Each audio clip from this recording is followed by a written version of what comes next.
दान राजा विक्रमादित्य ने दिया। जब ये खबर देवताओं तक पहुंची तो बहुत से देवता अपना वेश बदलकर राजा विक्रमादित्य का सत्य देखने के लिए उनके पास आए। जिसके जी में जो आया वो मांगा। राजा विक्रमादित्य ने सबकी इच्छा पूरी करते हुए उनकी मांगी हुई वस्तु उन्हें भेंट दी।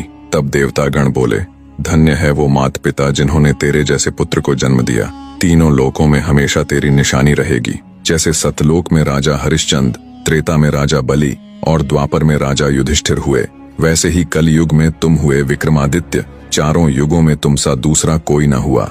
इतनी बात कहते हुए राजा विक्रमादित्य को आशीष देकर देवतागण उनसे विदा लेकर चले गए। इतनी कथा कह 31वीं पुतली इंदुमती बोली, राजा भोज, तू जहां से खोद कर इस सिंहासन को लेकर आया, इसे ज्यों का त्यों वहीं गाड़ दे, यही तेरे लिए उत्तम होगा।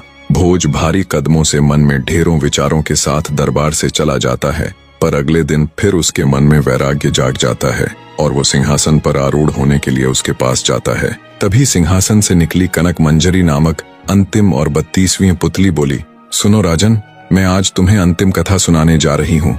अगर इसे सुनने के बाद भी तुम्हें लगे कि तुम्हें इस सिंहासन पर बैठना चाहिए तो तुम बिना किसी रोक टोक के इसके ऊपर विराजमान हो सकते हो। मेरे बाद और कोई पुतली तुम्हें रोकने के लिए नहीं आएगी, पर उससे पहले तू मेरी ये कथा सुन ले। अंतिम पुतली की बात सुन राजा भोज रुक जाता है। 32वीं पुतली कनक मंजरी अंतिम कथा कहना आरंभ करती है।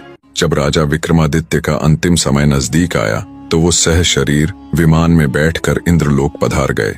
वो अपने जीवन के अंतिम दिनों में अंबावती नगर में रह रहे थे। उनके जाते ही पूरे अंबावती नगर में शोक की लहर दौड़ गई।